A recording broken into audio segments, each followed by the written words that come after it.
کسی نے قرآن اس طرح پڑھا، بابا قرآن پڑھتے ہیں گھوڑے کی سین پر ایک قدم رکھ کر دوسرا قدم رکھنے سے پہلے، اور شہزادوں کی کیا شان ہے، سر کٹنے کے بعد جو نیزے پہ قرآن پڑھتے ہیں وہ کسی اور خاندان کا فرد نہیں، وہ میرے نبی کا نواسا سیدنا امام حسین کی ذات ہے، امام علی مقام کی ذات ہے۔ محراب میں، منبر پہ، مسجدوں میں آپ نے ہر خاندان والے سے قرآن سنا، لیکن نیزے پہ جس نے قرآن پڑھا وہ صرف میرے نبی کا خاندان۔ 40 سال تک عشاء کے وضو سے فجر کی نماز جہاں ہو رہی ہے وہ کوئی اور نہیں، وہ میرے نبی کے خاندان کا شہزادہ جسے دنیا سرکار غوث اعظم کے نام سے جانتے ہیں۔ 70 سال تک کبھی نہ سو کر رات و دن جاگ کر عبادت کرنے والا، 90 لاکھ کو کلمہ پڑھانے والا، وہ کسی اور خاندان میں نہیں ملے گا، وہ میرے نبی کے خاندان میں ہے، جس کو معین الدین اجمیری غریب نواز کہا جاتا ہے۔ جب ذکر کرتے ہیں تو آپ اتنی کثرت سے کرتے ہیں کہ آپ کے ذکر کو سن کر پرندے بھی ذاکر ہو جاتے ہیں۔ ایسا ذاکر آپ کو کسی اور خاندان میں نہیں ملے گا، وہ میرے نبی کا شہزادہ حضرت شاہ برکت اللہ عشقی پریمی مہروی رحمت اللہ علیہ کی ذات ہے، جس کے ذکر نے پرندوں کو ذاکر بنا دیا۔ یہ خاندان نبوت کا عمل ہے۔ امام زین العابدین کا نام زین العابدین نہیں ہے بلکہ ان کا نام ہے علی ابن حسین۔ زین العابدین ان کا لقب ہے، لقب۔ اور زین العابدین کیوں کہتے ہیں؟ کیونکہ روزانہ تقریباً 300 رکعت اور کبھی 700 رکعت نفل نماز پڑھتے تھے۔ لوگوں نے کہا یہ عابد نہیں ہے بلکہ یہ زین العابدین ہے۔ عابدوں، کثرت سجدہ کی وجہ سے آپ کی پیشانی پر سجدے کا نشان پڑ گیا۔ ایک تو یہ کہ جو لوگ غلط سجدہ کرتے ہیں ان کی پیشانی پہ نشان آتا ہے، اور ایک تو یہ جو کثرت سے سجدہ کرتے ہیں ان کی پیشانی پر بھی نشان آ جاتا ہے۔ لیکن کتنی 300 رکعت کے بعد، 700 رکعت کے بعد، اور میں جہاں سے پڑھ رہا ہوں اس کو میرے امام اہل سنت نے لکھا کہ آپ کی پیشانی پر نشان سجدہ کثرت سجدے کی وجہ سے۔ آپ بتائیں، آپ رسول اللہ صلی اللہ علیہ وآلہ وسلم کے خاندان والوں کا یہ عمل دیکھ، امام جعفر صادق کو دیکھ، روزانہ پوری رات عبادت میں گزرتی، امام محمد باقر کو دیکھ، امام موسیٰ کاظم کو دیکھ، جس کو دیکھیں۔ اور ہمارا حال یہ، ہم کہتے ہیں ہم تو نام لیوائے، میں نے کہا وہ خاندان کے لوگ تھے۔ بلکہ ایک بات آئی، بات عرض کروں، شاید حدیث پوری نہ پڑھ سکوں کیونکہ وقت زیادہ ہوا، لیکن ایک بات پڑھتا ہوں، شاید آپ کے دل کے دریچے اللہ کھول دے۔ مغفرت کے بارے میں ہم بہت بے حس ہیں، بخشے جائیں گے مولانا، بخشے جائیں، اللہ کریم ہے، بخشے جائیں، اللہ کریم ہے، بخشے جائیں، بے شک اللہ کریم ہے۔ علامہ نقی علی خان امام المتکلمین لکھتے ہیں اپنی کتاب میں، اللہ کو کریم جان کر گناہ پہ گناہ کر رہا ہے نا، کہ اللہ کریم ہے بخش دے گا۔ فرماتے ہیں اللہ کو کریم جان کر گناہ کرنے والے، اللہ کو قادر جان کر تو زہر کیوں نہیں کھاتا؟ جب وہ کریم ہے گناہوں پہ بخش دے گا تو قادر بھی تو ہے، زہر کھانے پہ زندگی بھی دے سکتا ہے، لیکن اللہ کو قادر جان کر تو نے کبھی زہر نہیں کھایا، اور اللہ کو کریم جان کر گناہ کر رہا ہے۔ اللہ کو کریم جاننے کا یہ مطلب نہیں کہ گناہ کر کے سوچے کہ اللہ بخش دے گا۔ اللہ کو کریم جاننے کا مطلب یہ کہ نیکی کر کے بھی رو، اللہ میری نیکیاں اس قابل نہیں کہ تیری بارگاہ میں قبول ہو، اپنے کرم سے قبول فرما۔ اللہ گناہ تو گناہ، اگر نیکی کا سوال کر لے تو ہم اپنے اللہ کو نیکی کا جواب نہیں دے سکتے۔ جو اتنے چین سے بیٹھے ہیں نا میرے بھائی، جس دن احساس ہوگا کہ مغفرت کس چیز کا نام ہے تو آپ کو پتہ چلے گا۔ حضرت سیدنا امام جعفر صادق کا ذکر ہے، امام جعفر صادق کو لوگ اتنا ہی جانتے ہیں کہ ہم ان کی کونڈے کی نیاز کرتے ہیں، بس اتنا ہی جانتے ہیں، لیکن جانتے ہیں یہ امام جعفر صادق غوث اعظم سے پہلے اپنے دور کے غوث اعظم ہیں۔ مقام غوثیت کبریٰ پر فائز امام جعفر صادق۔ کون امام جعفر صادق؟ جن کی جوتیاں امام اعظم ابو حنیفہ جیسے لوگ سیدھا کرتے تھے، اور امام اعظم کہتے ہیں کہ اگر 2 سال نہ ہوتے امام جعفر صادق کی صحبت کے تو نعمان ہلاک ہو گیا ہوتا۔ یہ امام جعفر صادق، لیکن وہ جعفر صادق جس کی صحبت کو امام اعظم اپنی کل عمر کا سرمایہ کہتے ہیں، جب اس امام جعفر صادق سے لوگ مصافحہ کرتے، ہم لوگوں سے بھی لوگ کرتے ہیں، امام جعفر صادق سے بھی لوگ مصافحہ کرتے تھے۔ داتا صاحب لکھتے ہیں کہ جب امام جعفر صادق سے کوئی مصافحہ کرتا تھا تو امام جعفر صادق اس کا ہاتھ پکڑ لے. دھیان دینا، توجہ کرنا، غور سے سننا اور پھر سوچنا اس پر کہ ہم کہاں ہیں.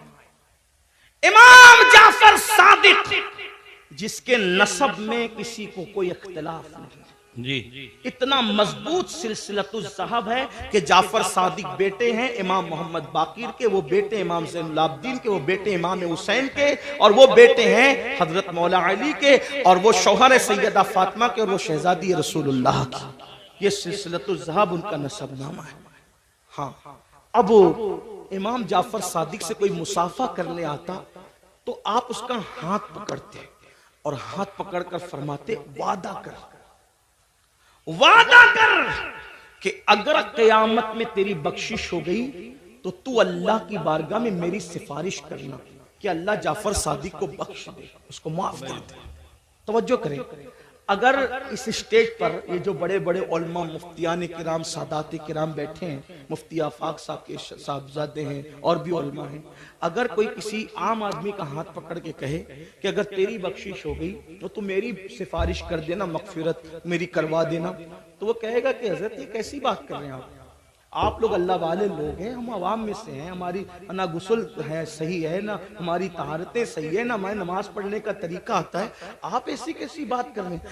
اب جب یہ منبر پہ بیٹھے ہوئے اللہ والے کسی سے یہ بات کریں تو تعجب ہوگا، چہ جائے کہ امام جعفر صادق ایسا سید جس کی غلامی امام اعظم جیسے لوگ کریں، وہ جو ہے علم کے معاملے میں ان جیسا ان کے دور میں کوئی نہیں تھا، تقوی کے معاملے میں ان جیسا کوئی متقی نہیں تھا، عبادت کے معاملے میں ان جیسا کوئی عابد ان کے دور میں نہیں تھا، اور وہ لوگوں کا ہاتھ پکڑ کے کہتے وعدہ کرو کہ اگر تمہاری بخشش ہو گئی تو تم میری سفارش کرنا، میری مغفرت کروانا، میری سفارش کرنا، شفاعت کرنا. اور لوگ پلٹ کے کہتے امام آپ تو سید ہیں، سید آپ تو سید آل رسول ہیں، ہم آپ کی کیا سفارش کریں گے، آپ کے نانا شفیع المذنبین ہیں. تو امام جعفر صادق روتے ہوئے جواب دیتے رونا تو یہی ہے کہ ہم سید ہیں. توجہ کریں، کہتے رونا تو یہی ہے کہ ہم سید ہیں، کیونکہ ہم اس بات سے ڈرتے ہیں کہ ہمارے نانا کو ہم منہ کیا دکھائیں گے. نانا کو منہ دکھانے کی ہمت نہیں ہے قیامت کے دن. یہ حال ہے ان کا جن کی سیادت پر، امامت پر، قیادت پر، تقوی پر، زہد پر پوری امت کا اتفاق ہے. وہ قیامت کے دن سے اتنے لرزہ بر اندام ہے، اور یہاں جنہیں غسل بھی نہیں آتا، وضو بھی نہیں آتا، جمعہ کی 2 رکعت پڑھ کے مسجد سے ایسے بھاگتے ہیں جیسے اسکول سے چھٹی ہونے پر اسکول کے بچے بھاگتے ہیں. یہ حالت ہے، اور اس کے بعد ہم جنت کے ٹھیکیدار بنے. مولانا ہم جنت میں نہ جائیں گے تو کون جائے گا؟ بڑی معذرت کے ساتھ وہاں پھر دیکھا جائے گا کہ کیا ہوگا، اور وہاں پچھتانے سے کام نہیں چلے گا. آج لے ان کی پناہ، آج مدد مانگ ان سے، پھر نہ مانیں گے. قیامت میں اگر مان گیا، آج راتوں کو ضائع کرنے والوں، آج راتوں کو فضول گزارنے والوں، وقت کو برباد کرنے والوں، یہ زندگی کا قیمتی سرمایہ اللہ نے پہلی اور آخری مرتبہ دیا ہے. خدا کے لیے اس کو ضائع نہ کرو، اس کو فضول برباد نہ کرو، ورنہ موت کی بات پچھتانا ہوگا. موت کے بعد سوائے پچھتانے کے کچھ ہاتھ نہیں آئے گا. لیکن اس دن کا پچھتانا اللہ اکبر کوئی فائدہ نہ دے گا. اس کے بعد میرے اور تمہارے آقا صلی اللہ علیہ وآلہ وسلم فرماتے ہیں کچھ لوگ ایسے ہوں گے اللہ اکبر جب وہ اپنی قبروں سے اٹھیں گے. یہ تیسرا گروپ ہے، یہ تیسرا ٹولہ ہے جو اپنی قبروں سے اٹھیں گے. اس حالت میں اٹھیں گے کہ ان کے پیٹ پہاڑوں کی جیسے بڑے بڑے پیٹ ہوں گے، اور ان کے پیٹوں کے اندر سانپ، بچھو اور آگ دہک رہی ہوگی.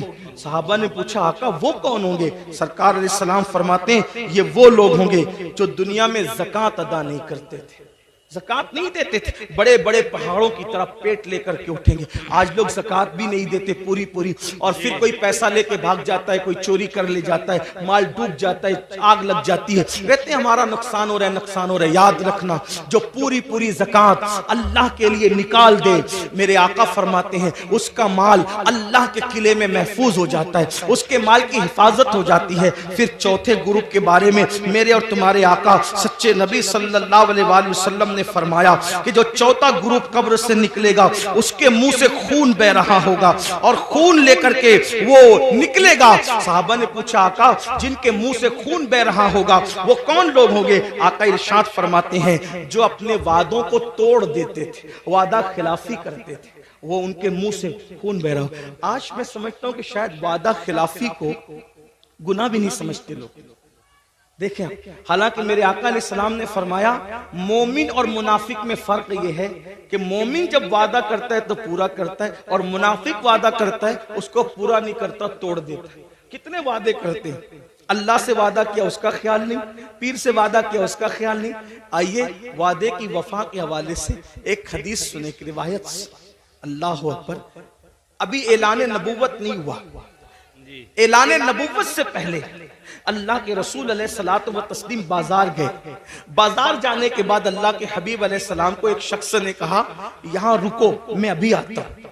اس نے کہا رکو ابھی آتا ہوں. اور آقا نے اس سے وعدہ کر لیا ٹھیک ہے جب تک تم نہیں آؤ گے میں یہیں ٹھہروں گا، یہیں رکوں گا. اور اس کے بعد وہ شخص گیا اور جا کر کے بھول گیا کہ میں کسی سے وعدہ کر کے آیا ہوں یا وعدہ لے کر آیا ہوں کہ میں ابھی آتا ہوں. اور اس نے وعدہ کر لیا کہ ٹھیک ہے تمہارے آنے تک میں رکوں گا. پھر کیا ہوا؟ 3 دن گزر گئے. 3 دن کے بعد جب وہ شخص آیا تو اللہ کے رسول وہیں پر موجود تھے.